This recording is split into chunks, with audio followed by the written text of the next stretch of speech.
According to a new survey just out, North Dakota has the most polite drivers. My contention is that, if anything, we are too polite in this state because there are a lot of bad drivers. And when somebody's driving badly, I think a little rudeness is warranted. I think it's called for. I think it's entirely justified. Got to get people's attention when they're being a jerk. 663-1270. 663-1270. According to this survey here from Insure.com of 2,000 motorists across the U.S. of good old A, the rudest drivers, you would think, what would you think? Where are the rudest drivers in America? You think New Jersey or New York City or maybe Florida somewhere or even Texas or certainly California? No, according to the survey, the rudest drivers are in Idaho. Idaho. I don't know what you have to complain about if you live in Idaho. Why would they be the rudest drivers? I don't know. I'm just saying, it just says right here in the survey. That's what the survey says. Rudest drivers in America are in Idaho. The politest or most polite are in North Dakota. Maine and New Hampshire are also listed as nice states for drivers. But again, my point is, if somebody's being a jerk, if somebody's driving badly, like if you're on the interstate and some dude in front of you is doing 35 miles an hour, not letting you get around them, I think a little bit of rudeness there is called for. I'm going to get all Adrian Peterson all over the guy. What? Too soon? Oh, okay. All right. A couple of comments here. A number here is 663-1270. And you can also comment online at supertalk1270.com. Some comments here. Rude. How about clueless? A characteristic most prevalent in Minnesota. Tailgating is the average Minnesotan's favorite freeway pastime, most deliciously practiced when the roads are slippery and covered with snow and ice. The expert tailgaters like to engage in the practice whilst jabbering on their cell phone. Merging onto a freeway in Minnesota is a blood sport. Concept of matching the traffic speed and merging neatly is simply alien. More better to try to beat the traffic and force your way into the flow. Hell's bells, the other guy's got brakes, doesn't he? Besides, I'm late to work or whatever. Let's see here. Another comment. Somebody saying, I live in Minnesota, and it's pretty bad here. People will often floor it to merge in front of you just to slow down afterwards. You see that here, too. And here's a comment I really like. I'm going to have to clean this up. I'm going to have to do some editing as I go along here because of, there are certain words here that we probably shouldn't use. Who the Sam Hill gives a Sam Hill about a rude driver? The real concern is bad drivers. Riding in the left, meaning the passing lane, and going the same speed as the car next to you, you're a bad driver. Speeding up when the person tries to pass you, you're a bad driver. No turn signal? Bad driver. Driving under the speed limit in conditions that don't warrant it? Bad driver. Holding up traffic at a roundabout or merging into one without looking or stopping? Bad driver. We don't have any roundabouts around here, do we? That's an interesting thing. It's these circular intersection things. You see them on the East Coast a lot, not so much here. Doing makeup while driving? Bad driver. Texting while driving? Bad driver. Riding a person's butt when they're in the left lane and going slow? Rude, yes. Slightly dangerous, perhaps. But bad driving? No. If someone didn't do it, that person would stay in the lane and cause traffic to back up, and that's no good for anyone involved. Please don't misunderstand. It's fine to drive slow at whatever speed you're comfortable with. It is not, however, okay to turn yourself into an obstacle that other drivers have to deal with. I think this guy is very much on target.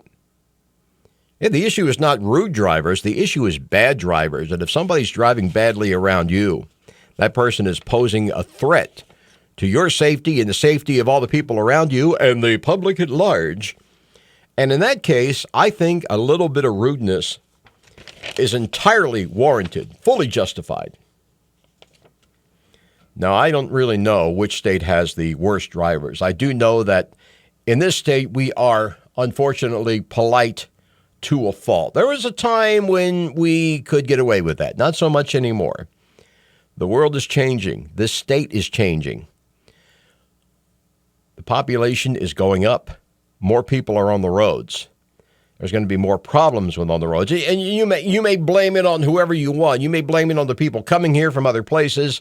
That's not the point. The point is the situation is changing.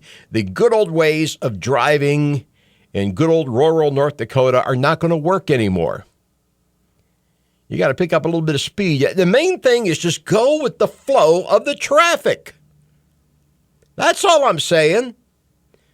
You don't have to be a barnyard driver. Just go with the flow. Whatever the flow of the traffic is, you got to go with the flow. If it's a little slow, then you go a little slow. If it's a little faster, you need to speed up a little bit, pick it up a little bit. Just keep the flow going. As long as you do that, you're probably going to be okay. Whether you're on the interstate or on Washington Street or 3rd Street south of town or on the expressway or anywhere else in this area. That's the big thing. That's where people get into trouble, is when they interrupt, they break up the flow of the traffic. And it's really bad when you got a pedestrian doing it. Some yo-yo who's trying to cross the street and he's not even looking. I saw a guy trying to cross the expressway the other day, right across from the mall there, over by, there's Famous Dave's and the new Mexican place there. And this guy, he was on the mall side, and he starts trying to cross the expressway. No, he didn't even look. He just kind of, oh, he might have looked a little bit. He might have okay, nobody coming that way. Okay, no, he didn't look to see if anybody was coming the other way. And he got to the middle there, to sit there for a second, started walking across. And most of the time, a lot of times you get lucky in situations like that because you're used to people yielding the right of way. But, more and more we're getting people out there on the roads who don't do that. Simply because they're not bad people or they're not necessarily bad drivers. They're simply not used to doing things that way. It's a cultural difference. And you may not like it. You can sit there and blame them for it all you want or say, see, we got too many of these people coming from outside of North Dakota with their non-North Dakota ways. And, it doesn't matter because it's happening anyway. Like it or not, for better or for worse. This is the future of life in the Peace Garden State. And if you don't adjust to it, you're going to get in trouble. Whether you like it or not, whether it's the best thing or not for the state, for life in this state, for the culture, that's a whole different kettle of fish. But all I'm saying is this. If you're going to deny it and just turn your head, in this case literally, and pretend it's not happening, whether you're a driver or a pedestrian, you're going to get yourself in some serious trouble. So don't blame somebody if they honk their horn at you and start shaking their fist and start yelling obscenities at you if you are being a jerk on the road. Because all we're asking is that you keep the flow going. You keep the flow of the traffic going, then you should be okay. If you don't do that, if you start cutting people off, if you start doing 35 on the interstate, or if you get over in the left-hand lane on or off the interstate and just start poking along and not letting people get around you, then yeah, somebody's going to honk their horn, hopefully. Eventually, somebody will honk their horn and is going to yell at you, and you're probably going to blame them when in reality, you're the one who's being the stupid idiot. So much for politeness. This notion that we got to be nice to everybody. Well, some people don't deserve niceness.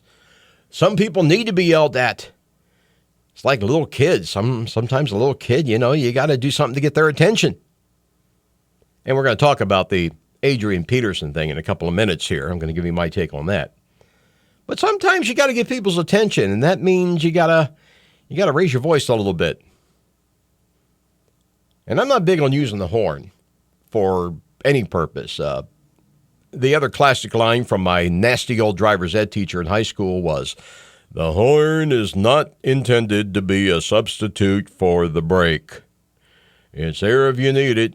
Just remember, it's not to substitute for the brake. Okay, he was very redundant about things, but there he made a valid point. Nonetheless, you see some of these people doing what they do on our streets and our highways. Barnyard drivers, as we like to call them. Where's that? Was that old Transfusion song? Transfusion. There's a line in there about barnyard drivers. They come in two classes, blind crowding hogs and speeding jackasses. But the point is, you got to get with the program. You got to learn to go with the flow, traffic-wise, whether you've lived here all your life or whether you just moved here. You go with the flow, you'll be fine. If you interrupt the flow, then you deserve to get yelled at. That's what I'm saying. So, are we too polite on the highways here in North Dakota? I say, yeah, we probably are. Number 663-1270. Coming up, we're going to talk about this ridiculous Adrian Peterson situation. I'll tell you why I think it's ridiculous. And I'd like to get your take on it as well in just a few minutes here at 663-1270. Jim Walsh on Super Talk 1270 and supertalk1270.com. Right now, 59. Get the traffic and weather information you need anytime on Super Talk 1270 and online at supertalk1270.com. Talking about this survey that came out saying that the rudest drivers in America are in Idaho. Idaho? Yeah. Not New Jersey, not New York City, not California. The rudest drivers in America are in Idaho. The most polite drivers, according to the survey, are North Dakota. But my take is this: if anything, with the changes in the traffic situation here, the Bismarck-Mandan, I can't really speak for Fargo, but I would assume it's even more so there. If you drive in North Dakota the way you used to drive in North Dakota if you lived here 20 years ago, you're going to get in trouble.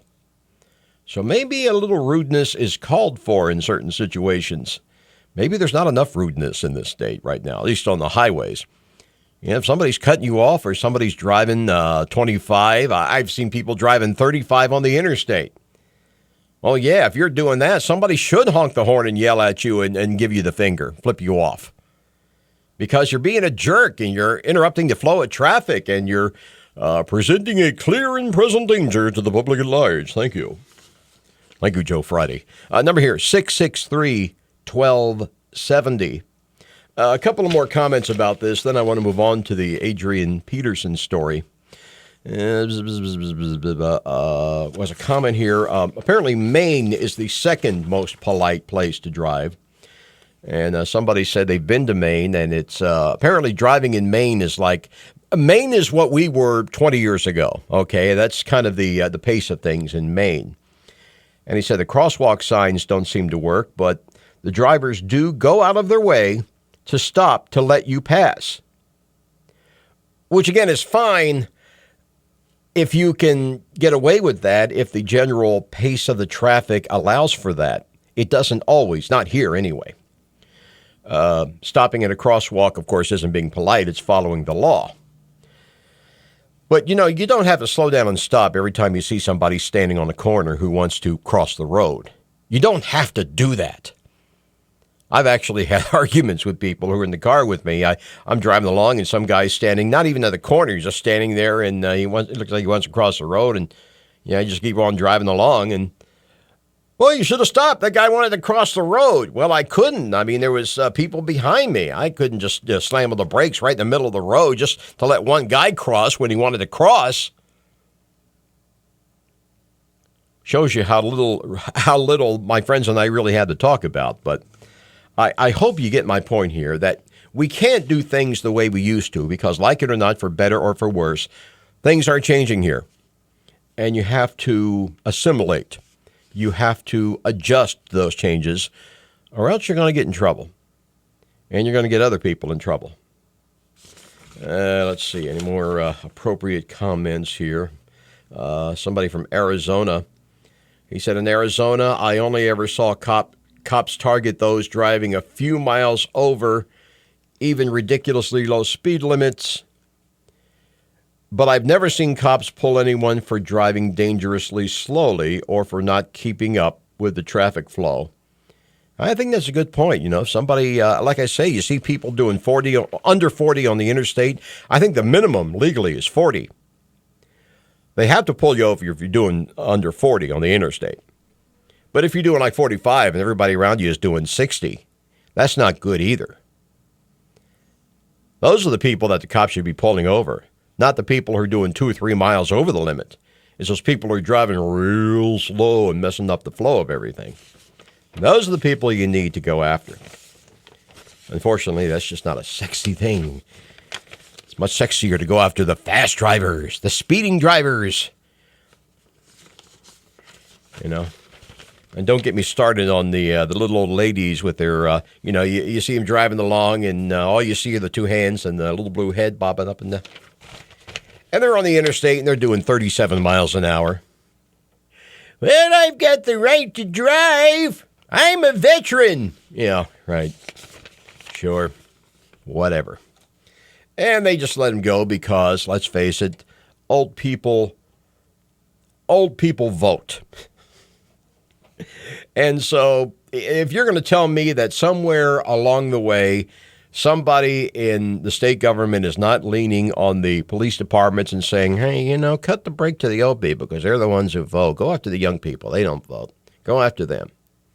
You're telling me that doesn't happen? Yeah, sure. Whatever. Number here is 663-1270. Oh, I forgot. We live in North Dakota where everything is just hunky-dory. Nothing goes wrong in North Dakota. Well, you would think that from the mainstream media in this state. It's just one puff piece after another on your local news. In the meantime, we've got a drug problem. We've got a crime problem. We've got all kinds of issues involving housing and homelessness. We've got homeless people right here on the streets of Bismarck, Mandan that nobody wants to acknowledge, or they just brush them off. Well, they should just go get a job. Well, what if they can't get a job?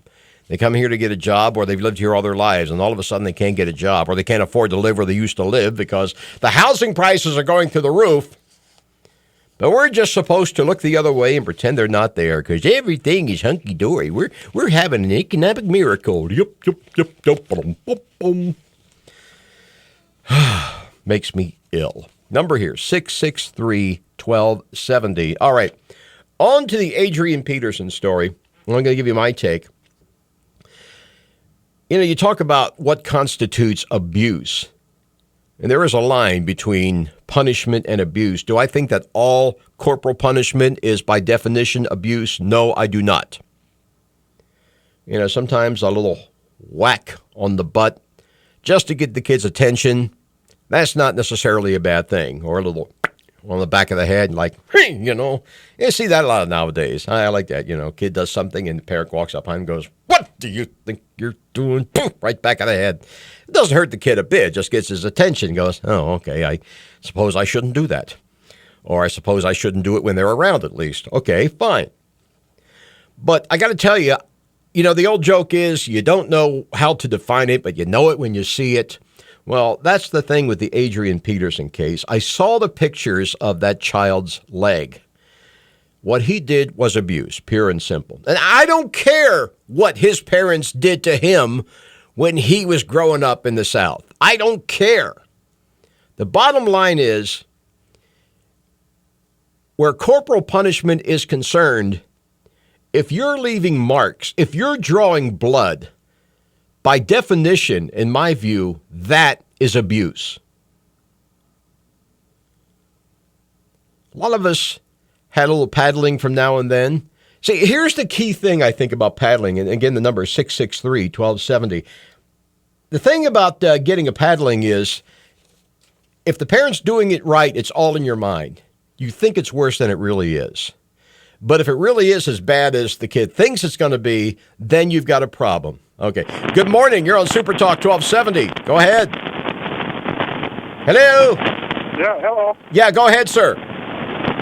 Yeah, you're talking about people being polite here? Yeah, we're talking about the drivers. The drivers are too... There is a drive. I'm sorry.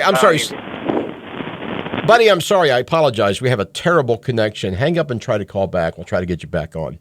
Number here is 663-1270. We've had that problem. Yesterday, on Marlowe's Tech Show, we had that issue. We had a guy calling. We were interviewing a gentleman from Australia, and the line sounded like that.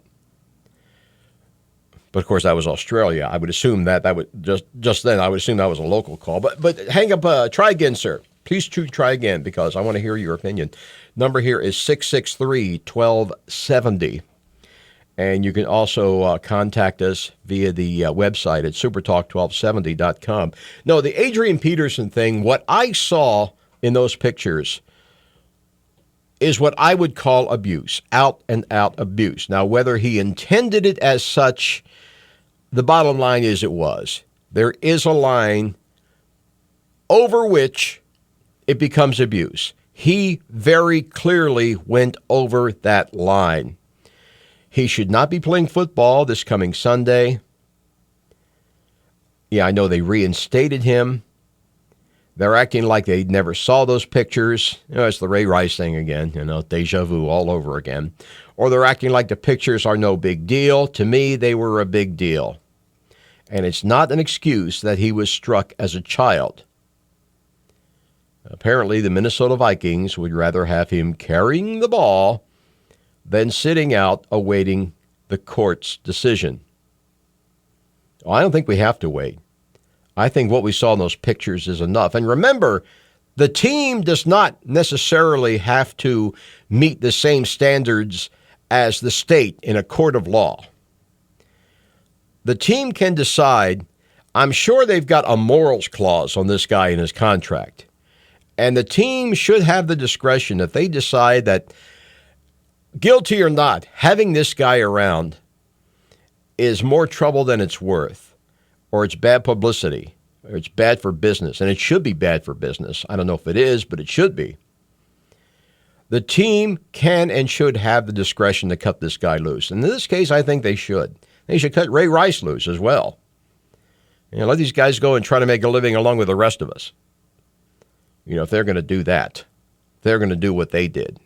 And there's no doubt in my mind that Peterson went way too far.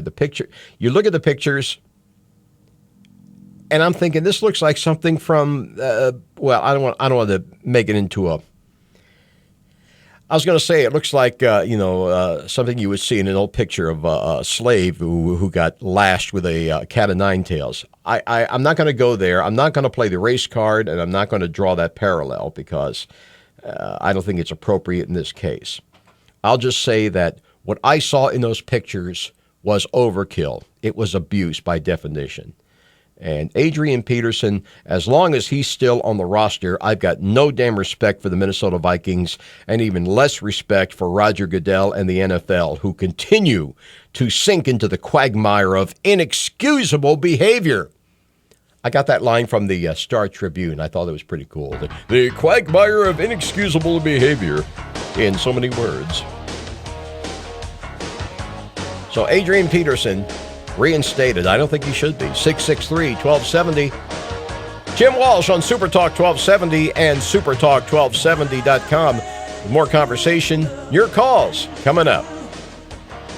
Log on now at supertalk1270.com and join the VIP club. Get points every time you log on. Use those points to win prizes from local merchants or online, like a free Chromebook or a Home Depot gift card. Just go to the website, click the VIP tab, and join now. Log on, get points, and win prizes from the home of accurate news, stimulating talk, and the Bismarck Bobcats. Supertalk 1270 and supertalk1270.com. Right now, 59. Get the app called Radio Pup for your iPhone and take us everywhere you go. Bismarck and Mandan's own Super Talk 1270. Talking about the Adrian Peterson kerfuffle, and I want to give you my take on corporal punishment and what's appropriate and what isn't, and you tell me if you don't agree. Number here is 663-1270. Jim Walsh on Super Talk 1270. What I saw in the pictures of that child, Adrian Peterson's child, to me that constituted abuse because he actually left marks. If you're leaving marks when you do it, you're doing it wrong.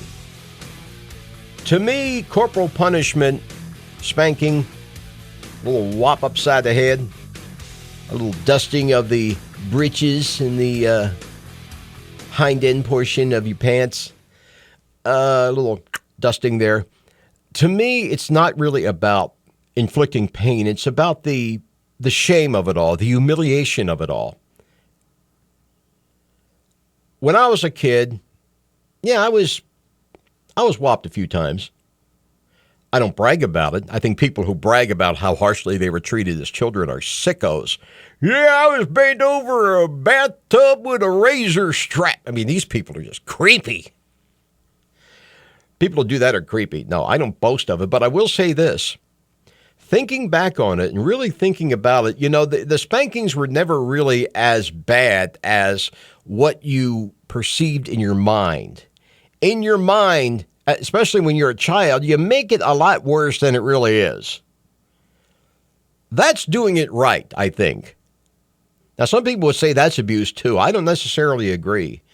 If you're putting in the kid's head a good, healthy fear of what you're going to do to him if he gets out of line, and if he thinks it's worse than it really is, well, all the better.